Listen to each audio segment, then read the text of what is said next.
Hello, in today's session we'll explore how to create page layouts that support multiple posts, that summarize multiple posts in one page. If we look at a typical category or archive page, this is a similar effect to what we're looking to achieve. Except you'll notice on a typical archive page, certain elements simply can't be changed. It shows the excerpt, it shows a default layout, for example, the picture, the title, and some of these options can be modified through the theme, some of them can't. And we want more flexibility in actually creating a layout that looks a lot more like this. So to do that, we're actually going to create a page layout that displays the posts. Now, pages are different to posts in that they're really the layout in which the posts are displayed on the page. So for example, where it really defines, for example, the areas and the structure of the page, but then the content that comes through are the posts. So for example, each little post at the moment on this page is separate content, and what we want to do is create a page that actually lays this content out. So let's get into it, and the first thing we're going to do, instead of creating a new post, we're going to create a new page. And in this new page, we need to configure a couple of settings. Now, it's important to know that this page layout is going to be inside this page, so it's going to be contained within this page. So whatever we design is going to still be applied on top of this page. So a few things we want to do is, firstly, we want to title the page, and because we're dealing with meetings, we want this to be a meetings page. Let's call it meetings, and let's publish that. And immediately we'll notice what changes we need to make to the page in order for the design to work. Let's hold on a moment so that it actually publishes our page, and there we go. We've got Salt Forum meetings, so we open it, and you'll notice we have more detail that we really want on this page. Like for example, if we go to our layout, we don't have a sidebar, and neither do we have share buttons. So let's achieve a similar thing by taking out the share buttons and the sidebar. We do that by finding a control panel that says likes and shares. We disable the sharing buttons, and we'll also see a section that says page settings, and we change the layout from having a right hand side sidebar to having just full width. Let's go ahead and update, and once it's finished loading, we'll refresh the page, and that should now remove the sidebar and the share buttons. Great. And now we're a lot closer to designing our final layout. Now we'll edit this page.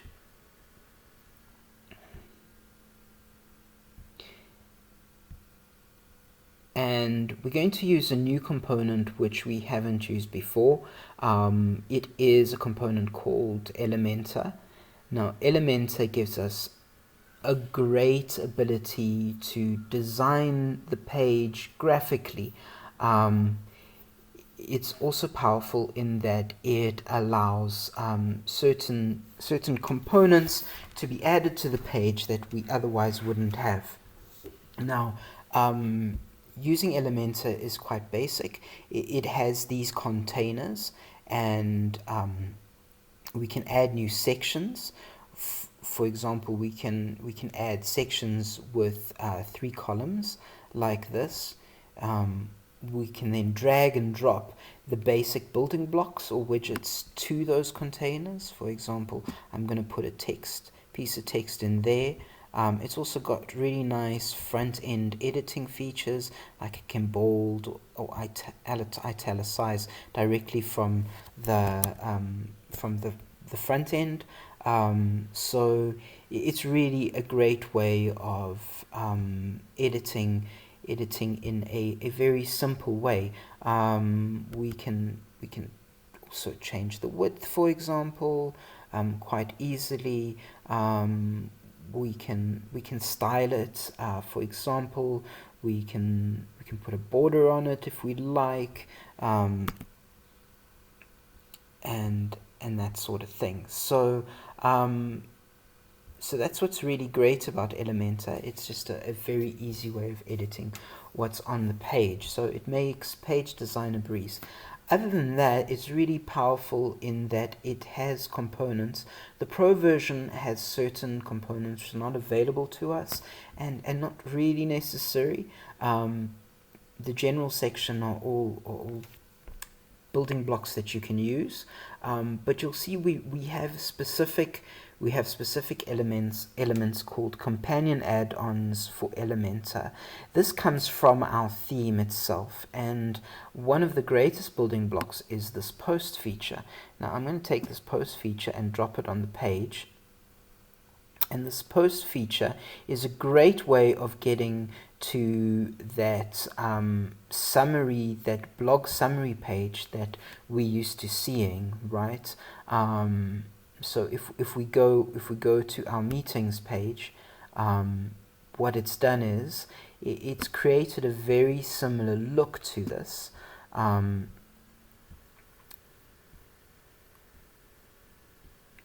And we're now going to clean this design up a bit so it looks more like our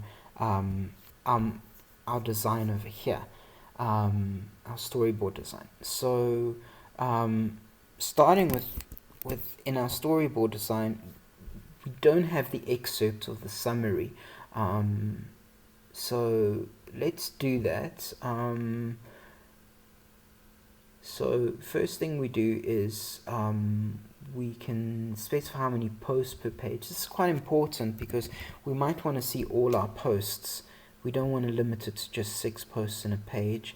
Do we want to show our title? That's this over here. Yes, we want to show our title. Do we want to show the date? We might want to show the date. We might also not want to show the date. That's over here. So if we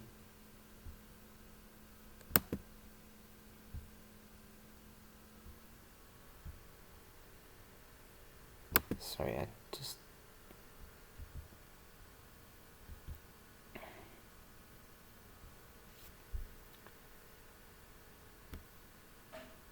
there we go, just hiding the date, and it still shows the category. We might want to add the date back. Now in the control panel, we're simply editing this widget's options, right? Now remember, we're dealing with the institutions or the meetings page, right? So we want to query post types and we want to include them, but we want to include only categories which are meetings. There we go. It puts all the meetings on a single page. Now we're done with the query section, and now we're moving into the excerpt section. And like our like our storyboard, we don't actually want to show the excerpt. So we go back and we remove the excerpt, and there we go. A lot closer to our final design. Although you'll notice that the titles are centered, where our titles are aligned to the left hand side. So we go to styles and we change the alignment to center, and there we go. We've got a lot closer to our final design. But in our final design, we've got more space between each of our elements. So we can do that by changing the columns gap and just giving it a little bit more space, and perhaps our row gap and giving more space there. So that's really it for creating a page design, a page layout. We then update this.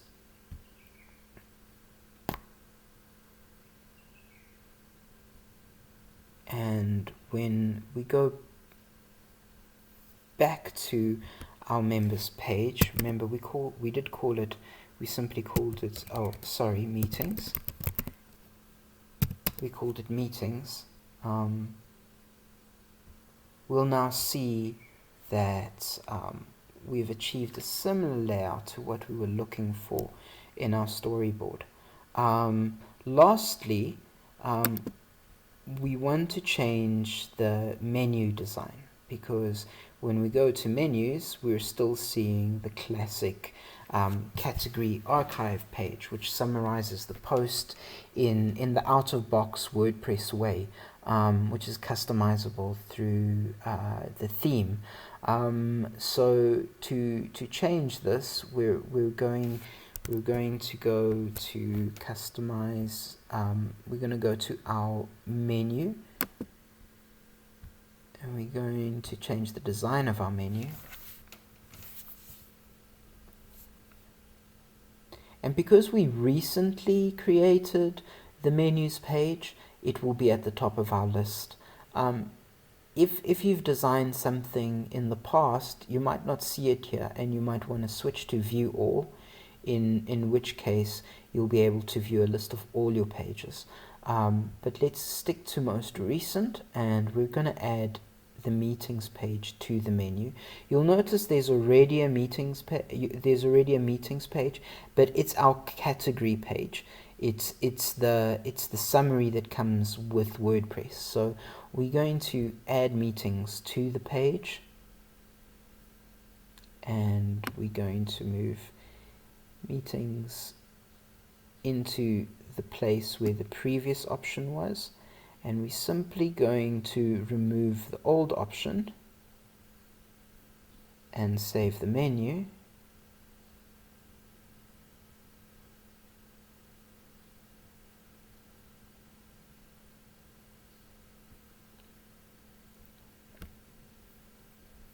Now when we go back to our menu and click on meetings, voila, we now have our new layout page that summarizes our meeting posts. I hope you found this tutorial helpful. Happy designing!